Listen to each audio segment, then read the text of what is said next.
assalamu alaikum aray mi hiwri ken fo lalandi ko jawantere parti mo alla taw hara ko jawantere parti mo donc ido suti ko on ko feddi ko sare ka ido suti nasa makala mamadi dumbuya o desa o itani enteniyo donc enen kadi wa en wako sénégalais ben ko o yi kambe be sonki be geri be iti makisal be hi be sonki ham be iti makisal enen den jodi fion hatta wawre awa do kadi le 26 on darado jama fop kadi duwa kala ko wontira ya aduna kala ko wontira ya aduna jama on duwa imago woni Dakar woni Angola woni France woni États-Unis jama fop no duwa imago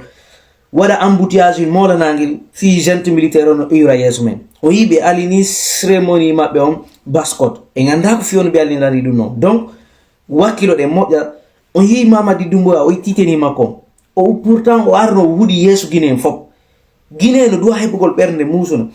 yo berne monde musu immodon dartano don hore mo wana menen tu wonon dartanade de menen kadi wana hore men tu men ko mbar ko fimen enen Guinée fop donc si hawri on jodi ke idon suti gon ko feire to be arde be ko sa cuurimbe ben undo ko hande ko zawadi be ni be kigo 60 anda wa yaade tawa galle goddo mo wonde be ngure makko bibbe makko ko sa suudu makko innamo ko 72 heures o ko damo o ala ko nata hakkun mon Allah suudu no mettiri ni hebi dande Conakry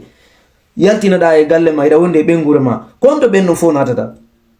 e hiro do e saaji lambanji ko be yaltini debbo e ben bibbe makko be tay ala ko be nata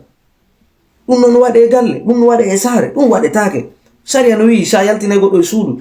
okkumo 3 mois d'avance innamo joni yo dabbu suudu joni to dum manade do le 26 on darde do jama fop no duwa immagol kadi mojjano jama fop no duwa immagol wana jodagol tum dara ko fewni inna kanyun huli halugol fi politique ni o gente militaire mon no yide do ko billahi ibe darde hunde wotre be faala wadangol en ton ibe darde si tawi en ala men minade en ala wadde fous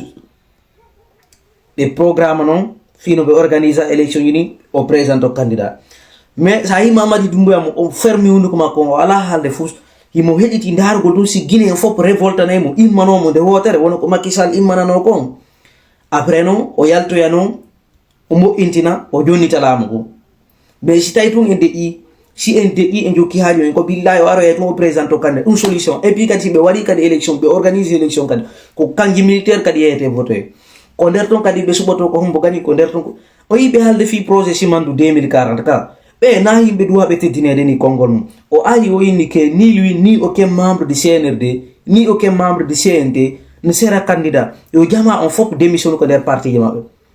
Mohamed Traoré o démission ko gonga yo wakilo o démission woto ndaru fi di piji fewndidi do jango be soko ya modo be joinamo parce que beero nyande beero be iwido normalement ce gouvernement go ari beero no doit wadede arrestation be doit darnede be doit joinede baro no ko tumba dadi darnira ko parce que ko sokiri ben non ko parce que be wari be woni ko 150 personnes 28 septembre 2009 donc kambe non plus de 300 personnes won o bilan fekkido do 3,0 ko donc kambe kadi be doit darnirede buri dum do e ka fietta finkare fiotina e biddo goddo fellawno o yi ko be felli do biddo goto bajjo yumbirabe modi mabbe tayti wa waltende dum non be feddini nayen jodo o yawno ko barde bembeto o wullinkini ton jaga tay ko fenande ko wullinkinagol ton jamanu wa respectude onno inna teddina kongol makko kanko ba Ousmane Ga be fop be duwaka teddinede ko kala ko yidon to be publier ci mando 40 be ko wombe yawde ni joni diren kude men no yitiren centre militaire do jama fop yo mobindiro kala ko wonda e der aduna memmino son sikude di manifestation ji ko archive de non di na archive di hino nafure mojjana hibe andi hibe suti Mamadi Doumbouya mo andi mabbe hoti Guinée déjà fo halani mo o yo présente joni o inni mo hedi si population tay ala sonjude mo pandi o présente to ci tay non be sonji mo pandi dum haray ko kanyum no donc imoden wakilo den do yura ko lamo e ka na juti ngo fode ay image ti jalla puissance merci beaucoup.